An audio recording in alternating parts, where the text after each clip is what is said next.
Halo, assalamualaikum warahmatullahi wabarakatuh. Jumpa kembali dengan Banyuwangi Official. Dan malam hari ini kita mau nonton lagi video yang masih viral teman-teman ya, yaitu tentang penurunan foto Bapak Presiden kita, yaitu Bapak Joko Widodo. Dan inilah tanggapan netizen, yang dimana kemarin banyak sekali netizen yang berkomentar di kolom komentar saya. Dan untuk videonya kita siapkan dulu. Nah, jangan lupa teman-teman yang sudah menemukan channel saya Banyuwangi Official, jangan lupa like, komen, dan subscribe di channel ini Banyuwangi Official. Oke ya, jadi untuk videonya mari kita tonton dulu. Let's go. Ya, tidak ada arahan dari DPP PDI Perjuangan karena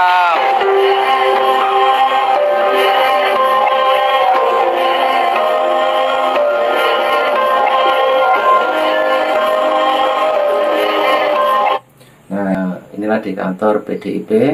Jadi waktu itu kelihatan foto Bapak Presiden tidak ada. Nah, seperti yang dilingkari teman-teman ya. Oke, kita tonton kembali. apanya?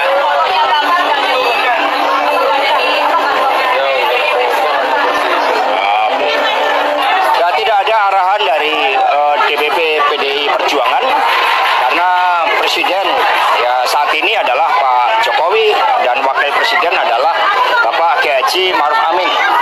Itu yang dihormati ya oleh PDI Perjuangan.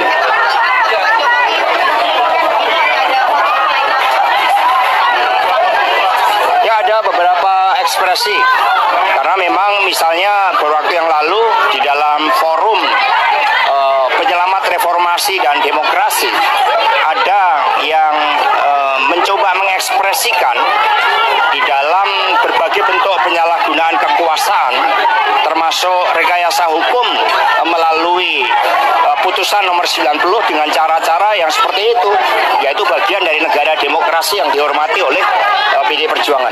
Dapat informasi bahwa itu terjadi di banyak wilayah yang dilakukan ya sebagai respon ya bahwa seorang presiden itu sumpah setianya adalah menjalankan konstitusi dan undang-undang dengan seluruh-seluruhnya. Ketika prinsip-prinsip itu dilanggar dan tidak memberikan keteladanan, maka muncul ya berbagai respon. Apanya? Ya, foto. Nah, ini juga tanggapan dari warganet teman-teman yang merasa tidak puas karena melihat video waktu di kantor PDIP itu tidak ada fotonya Bapak Presiden kita, yaitu Bapak Jokowi. Oke, kita dengarkan tanggapan mereka. Let's go. Ini dari kami kepada Pak Jokowi. Presiden Joko Widodo bermula dari Solo, memimpin dengan legowo hingga dipercaya memimpin Indonesia seantero. Rakyat memanggilmu Presiden Jokowi. Engkau sering dimaki dan dicaci, namun sosokmu tetap tegak berdiri, menggalakkan hilirisasi, memindahkan ibu kota Pertiwi, mengikat persatuan, merangkul ragam kebudayaan negeri. Kehidupanmu telah memberi contoh, difitnah tak kunjung roboh, dipersalahkan tak jadi ceroboh, setia bekerja dan ogah mencemooh. Kepemimpinanmu melayani, menjadi energi positif bagi negeri. Bangsa-bangsa dunia menghormati, sehingga di langit biru terus berkibar merah putih. Guys, aku mau ndelok anak wong nyarno lab gitu loh.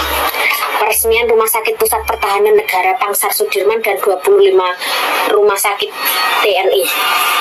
Nah, itu tadi kritikan dari warganet kita teman-teman ya. Nah, ini juga ada lagi mbak-mbaknya yang selalu mendukung Bapak Prabowo ini. Oke, kita dengarkan, mungkin dia mau berpendapat apa. Dan mungkin teman-teman mau berkomentar, silahkan tulis di kolom komentar saya. Oke, let's go. Sing pembenci nih Pak Jokowi, ya sing jirine ngomong Pak Jokowi nggak bisa kerja kemarin kuwi ya kan. Terus di sebelahnya Pak Prabowo, rumah sakit pusat pertahanan negara. Ora gemen-gemen 25.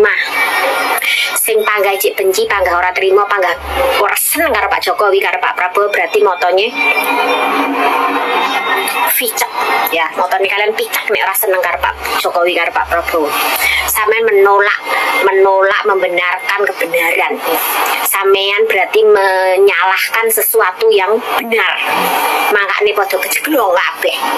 Sampai nggawa-nggawa angin, sampai nggawa-nggawa sampai ke melindi karepe dhewe jebulane apa? Indonesia tidak siap punya pemimpin sehebat Jokowi. Nah, itu teman-teman ya. Jadi Mbak baca tadi itu adalah saudara kita yang ada di luar negeri ya, mungkin di Taiwan ataupun di Hong Kong ya, selaku TKW. Oke, dan ini ada lagi yang berpendapat, coba kita dengarkan, dan jangan lupa like, komen, dan subscribe juga di channel ini Banyuwangi Official. Juga sering dikritik tajam, ada gambar wajah saya yang unik-unik, yang aneh-aneh di sampul media, di sampul majalah, di media sosial, dan ramai sekali, aneh-aneh, tapi tidak apa-apa, tidak ada masalah buat saya. Tapi cucu saya ada yang komplain, Mbah, manggil saya kan Mbah, wajah Mbah kok jadi digambar jelek banget. Ya, itulah. Ini bagian dari penghormatan saya atas kebebasan pers, kebebasan berekspresi, dan kebebasan berpendapat. Kita harus akui, Indonesia tidak siap punya pemimpin sehebat Presiden Jokowi. Tidak siap secara mental dan tidak siap secara politis. Politisi kita tidak siap, pers kita tidak siap, para aktivis kita tidak siap, bahkan kalangan seniman dan budayawan yang kita anggap berwawasan luas dan punya perspektif kemanusiaan yang jernih juga tidak siap. Politisi kaget dan melihat hadirnya figur Jokowi sebagai fenomena yang langka di dunia perpolitikan di Indonesia. Politik itu kotor, tapi kok ada politisi bersih yang bisa masuk gelanggang. Kalau istilahnya Pak Bambang Pacul, Jokowi ini Korea jenis yang berbeda, mungkin Korea hibrida. Pers dan media kita tidak siap dan cenderung menjadi kikuk dengan hadirnya pemimpin seperti Pak Jokowi.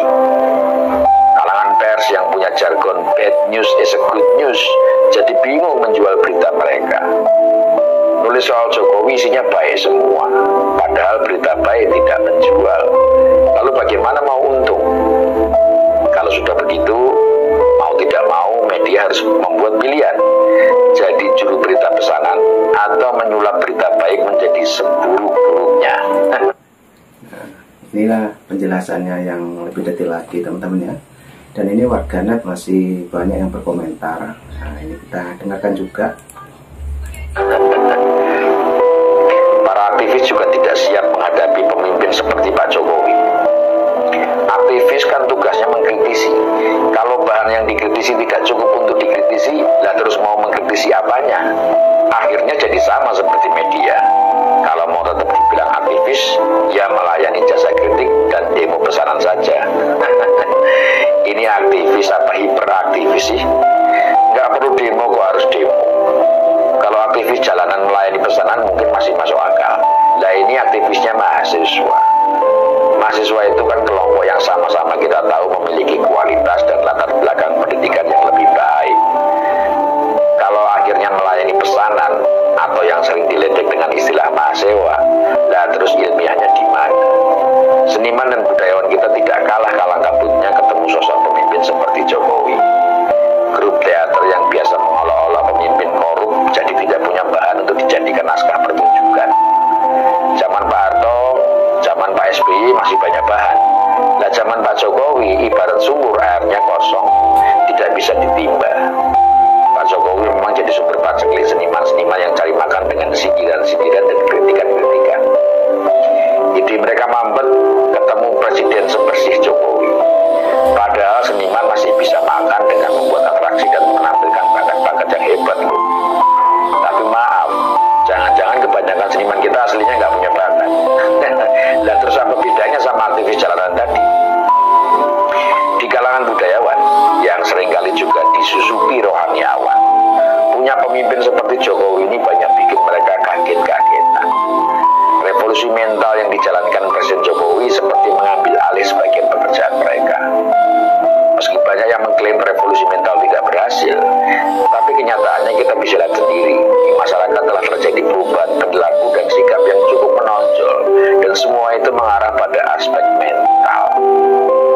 Kita lihat bagaimana pembangunan infrastruktur juga berjalan sejajar dengan gaya hidup masyarakat kita. Jalanan tidak sesemrawut zaman dulu. Para pengguna moda transportasi umum tertib menggunakan fasilitas. Ketaatan membayar pajak juga meningkat. Kepatuhan terhadap peraturan juga semakin baik. Toleransi beragama meningkat. Kecintaan terhadap budaya dan produk lokal juga jauh lebih baik. Nah, itu teman-teman. Jadi bapaknya ini memberi komentar atau tentang Bapak Jokowi ataupun foto dari Bapak Jokowi kemarin yang sempat tidak ada di kantor PDIP. Oke, kita dengarkan lagi. Terus tidak berhasilnya di sebelah mana? Tanpa sadar, budayawan dan rohaniawan kita mulai kurang kerjaan. Dan harusnya mereka bahagia karena itu. Tapi seperti yang kita lihat belakangan, mereka ikut rame-rame menyebutkan presiden. Apa karena mata pencarian mereka mulai berkurang? Kalau iya kan bisa dibicarakan. Tapi ketidaksiapan itu tidak berlaku bagi rakyat atau kelompok awam yang memang sangat merindukan pemimpin seperti Pak Jokowi. Sejak Pak Jokowi menjabat di tahun 2014 sampai hari ini, kepercayaan, kebanggaan, dan rasa cinta rakyat Indonesia kepada pemerintah, terutama presidennya, sangat tinggi. Rating approval hingga awal tahun ini masih di atas 70%. Ini tidak pernah terjadi pada presiden-presiden sebelumnya. Kalau kita lihat di media, saat kunjungan ke berbagai daerah, kita melihat masyarakat dengan tulus mengekspresikan kecintaannya kepada presiden. Dan fakta itu yang mau disangkali dan digerus oleh kelompok yang ingin merebut estafet kepemimpinan secara paksa. Mereka tidak paham, kepercayaan itu tidak bisa diambil dari rakyat, tapi ditumbuhkan dari kerja keras oleh orang yang akan mendapatkan kepercayaan itu. Dan Presiden Jokowi telah bekerja sangat keras untuk memajukan bangsa ini. Jejak itu jelas tidak akan pernah bisa dihapus, bahkan oleh fitnah yang paling meyakinkan. Apakah Indonesia tidak akan pernah siap untuk menjadi bangsa yang hebat karena dipimpin oleh seorang presiden yang hebat? Semestinya tidak. Kalau kita semua mau mengedepankan kecerdasan dan kejernihan pikir, Indonesia yang dulu bernama Nusantara pernah menjadi bangsa yang besar di mata dunia. Lalu sekarang kita ingin dibangkitkan kembali menjadi jauh lebih besar lagi. Tapi hanya karena segelintir orang yang merasa dirugikan karena kehilangan nafkah dan kekuasaan, lalu menghasut kita untuk melawan kebangkitan itu dan kita mau mengikutnya. Hanya mereka yang tidak peduli pada kedaulatan bangsa dan negara yang tidak ingin Indonesia menjadi hebat. Hanya mereka yang tidak bisa berbuat sesuka hati, yang tidak siap memiliki pemimpin yang hebat. Dan mereka itu sesungguhnya tidak banyak jumlahnya. Kalau rakyat berdaulat, maka mereka hanya bagaikan beberapa ekor lalat yang dengan mudah bisa disikat. Semoga bermanfaat. Nah, oke teman-teman, videonya sudah habis dan itulah tadi masih mengenai tentang foto dari Bapak Jokowi, juga mengenai kinerjanya Pak Jokowi juga, dan banyak netizen Indonesia yang berkomentar bahwa Bapak Presiden kita yaitu Bapak Joko Widodo telah berupaya mulai diangkat sampai sekarang ya. Itulah cerita dari masyarakat ataupun netizen kita. Oke, cukup itu dulu yang kita tonton untuk malam hari ini. Nanti juga ada video lagi, tunggu saja di Banyuwangi Official. Jangan lupa like, komen, dan subscribe di channel ini, Banyuwangi Official. Terima kasih semuanya, salam buat keluarga. Assalamualaikum warahmatullahi wabarakatuh. Bye-bye.